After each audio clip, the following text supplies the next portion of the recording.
Caro irmão e irmã, presente aqui hoje para a oração que se faz sempre necessária, em todos os momentos da nossa vida, que enriquece inclusive, a nossa experiência, com Deus, pois a oração é um diálogo com Deus, onde nós aos poucos vamos nos abrindo, falando a Ele, e Deus também vai dizendo a nós palavras que tendem a conceder esperança, consolo, luz, fé mais resistente, mais frutuosa para a vida. A oração é extremamente importante no contexto da comunidade, porque de alguma forma está sempre despertando a comunidade para a sua relação com Deus. Não é à toa que experimentar, rezar, participar da vida comunitária é o que nós chamamos, a religião vivida de forma prática, praticar a religião, cuja palavra significa exatamente aquilo que nos religa a Deus, ou nos torna intimamente em Deus. Essa semana nos faz também importante a oração. Estamos começando o mês de maio, mês dedicado a Nossa Senhora, e a ela nós queremos pedir sempre, sempre sua intercessão. Porém, eu gostaria até de começar essa semana lembrando que o mês de maio também inicia com a figura desse grande homem de Deus que é São José. Aqui a imagem de São José, é o esposo da Virgem Maria. As imagens de São José, inclusive muito difundidas essa semana, nós inclusive vemos várias imagens de São José. E aí a nossa comunidade, inclusive, montou aqui uma pequena carpintaria, espero que o pessoal de casa também possa estar vendo. Uma pequena carpintaria aqui para São José, com elementos próprios que lembram esse ofício desse homem de Deus, que nos ensina duas coisas muito belas: a ocupação como algo essencial para a vida das pessoas.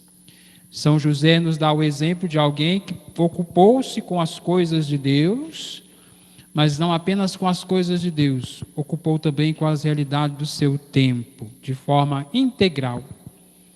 Foi não só o esposo da Virgem Maria, como assumiu Jesus como teu filho, não só proveu a Sagrada Família do necessário, inclusive quando foram para Belém, onde nasceu o menino, como também durante todo o tempo que ali permaneceram até que pudessem sair. Foi o protetor da família no caminho para o Egito, onde permaneceram até que pudessem voltar, e não voltando logo para a sua cidade, ficou em Nazaré, onde ali ajudou Maria a cuidar e crescer o menino, que crescia em graça e sabedoria, ocupado com as coisas do seu tempo. E consta que São José, também temente a Deus e cuidador das coisas de Deus, ocupava-se também com elas. Até porque São José, até que consta, trabalhou até o último dia de sua existência. São José trabalhava na carpintaria, foi ao templo fazer as suas orações. Ao voltar do templo, São José voltou já acometido de uma enfermidade. Já ali no leito da cama, Jesus se aproxima dele, na companhia de sua mãe, a Virgem Santíssima, e Jesus diz a José: papai, papaizinho, chegada a hora. E ao lado da Virgem Maria, Jesus diz a José: confie, pai, sempre confiasses em Deus. José então fecha seus olhos no céu e leve o teu pai ao encontro de Pai, que é Deus no céu. Mas até o último dia José estava ocupado com as coisas de seu tempo e certamente também com o coração em Deus. Isso é um exemplo para nós.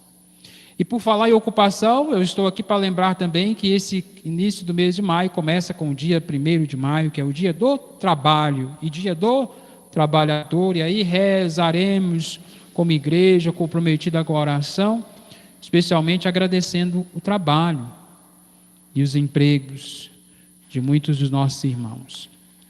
Agradecer aqueles que estão empregados, agradecer aqueles que estão ocupados, agradecer aqueles que estão empenhados, seja trabalhando em algo que é seu, seja desenvolvendo sua vocação ou sua profissão em alguma outra realidade, ocupando-se ou encontrando formas de se ocupar e trabalhar e produzir, mesmo num momento difícil como nós, rezaremos agradecendo a Deus por esses homens e mulheres que trabalham.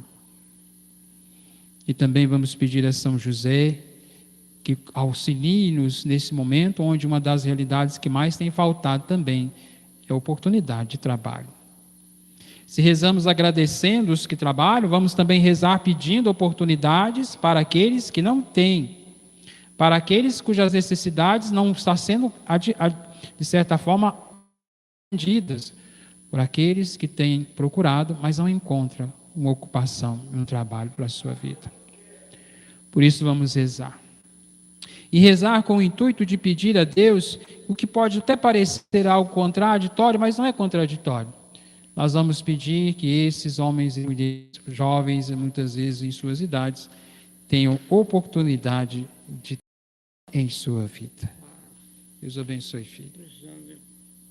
Que muita coisa. Sim. Primeiro a Deus. Primeiro Deus. A Deus. Sim. Eu sou um fiel, honesto e não sou feliz. Mas Deus vai te ajudar, viu? Entendeu? Reza para mim. Estamos rezando Eu hoje. chamo Clédio Ostáquio de Assis. Estarei rezando, meu irmão. Um abraço. Claro. Deus abençoe todo mundo. Amém. E o senhor também, viu? Obrigado. Pode ir tranquilo que nós rezamos, senhor. São José. Sim, com cuidado. Eu? Que bom, está cuidando deles, não está? 6 filhos, ótimo. Amém.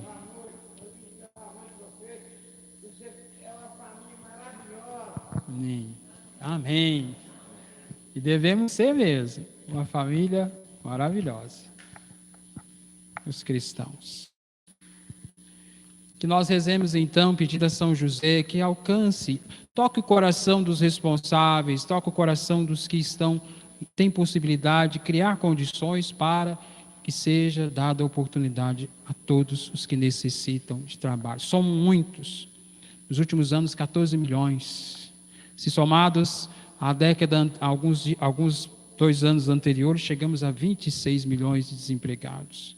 Se somado àqueles que não têm ocupação ou não fazem absolutamente nada porque não encontram, às vezes, oportunidade ou qualificação, chegamos no Brasil a 46 milhões de pessoas nessa situação. Então, há motivos para a gente rezar. E pedir a Deus que conceda oportunidade para todos. Pedir a São José que alcance de Deus essa graça para tantos irmãos e irmãs nossas, que cuja identidade de trabalhador, até alguns anos, talvez a gente se referia ao trabalhador como aquele que estava ocupado, aquele que tinha um emprego, aquele que estava trabalhando, ou aquela. Hoje talvez nos faz bem repensar o que julgamos ser e dizer, ou identificar alguém como trabalhador. Porque nós sabemos que temos muitos homens e mulheres com boa qualificação, com experiência, com desejo, vontade, garra de trabalhar, e se põem todos os dias abertos a essa possibilidade. Então já são, e não poderemos tirar deles nunca essa identidade, são homens e mulheres trabalhadores. O que lhes tem faltado no Brasil? O que tem nos faltado? Trabalho, oportunidade. Por isso peçamos a São José que nos conceda essa graça, interceda junto a Jesus e a sua esposa, a Virgem Maria, para que, assim como ele, ocupado com as coisas de seu tempo e ocupado com as coisas de Deus, dê aos irmãos e irmãs a oportunidade de se ocuparem e resgatarem sua dignidade e identidade de filhos e filhas de Deus, homens e mulheres, trabalhadores e trabalhadoras. Unidos à vinha, que é Jesus. Vimos no próprio Evangelho, Jesus dizer, eu sou a vinha verdadeira. A vinha é exatamente a leitura que se faz do povo de Deus. Se no Antigo Testamento essa vinha deixou de produzir os frutos que agradavam a Deus, Jesus agora é a nova vinha e nos chama a querer, unido a Ele, ser capazes de produzir esses frutos que agradam a Deus. E os frutos que agradam a Deus é, sobretudo, frutos de amor, de justiça e de verdadeira adoração ao Senhor. Que nós só vamos conseguir isso se buscarmos permanecer naquele que nos ajuda a dar esses frutos, que é Jesus. A certeza, o que ajuda-nos a discernir se estamos unidos a Deus, nos faz pensar, por exemplo, no belo testemunho dado por Barnabé a respeito de Saulo, até então perseguidor dos cristãos, e que após ir a Damasco, houve a experiência de sua conversão e se torna um discípulo a mais. E não apenas um discípulo, como sabemos, Paulo, grande apóstolo de Jesus. A experiência de Paulo é um exemplo para nós compreendermos essa realidade bela que Barnabé dá testemunha a respeito daquele que permanece em Jesus, não por acaso. Paulo não se torna mais um entre os irmãos simplesmente porque chega em Jerusalém e quer ser acolhido pelos discípulos de Jesus. Paulo é acolhido, antes de tudo, porque o testemunho de Barnabé diz, como ele tinha visto o Senhor, como o Senhor lhe havia falado, e como Paulo havia pregado em nome de Jesus, tanto na cidade de Damasco, como também depois na própria comunidade de Jerusalém. É isso que é pertencer a Jesus. O que Jesus fala tantas vezes no Evangelho, o que ouvimos São João falar na segunda leitura, permanecei no meu amor, permaneceis em mim, permaneceis em Cristo. Aquilo que tantas vezes ouvimos hoje, o permanecer não é simplesmente estar ali, o permanecer é de fato unir-se a Jesus, estar profundamente unido a Ele.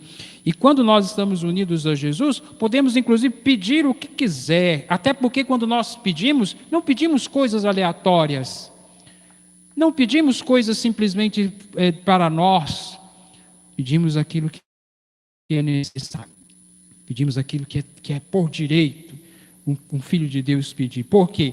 Porque permanecemos em Cristo, e Cristo permanece em nós, e a certeza de que Ele está em nós e nós a Ele é de que nós guardamos os seus mandamentos, guardamos a sua palavra. E não apenas a sua palavra, São João inclusive vai advertir, não amemos só com palavras e de boca, mas com ações e de verdade. Aí está o critério para saber que somos da verdade e para sossegar diante dele o nosso coração. Coração sossegado.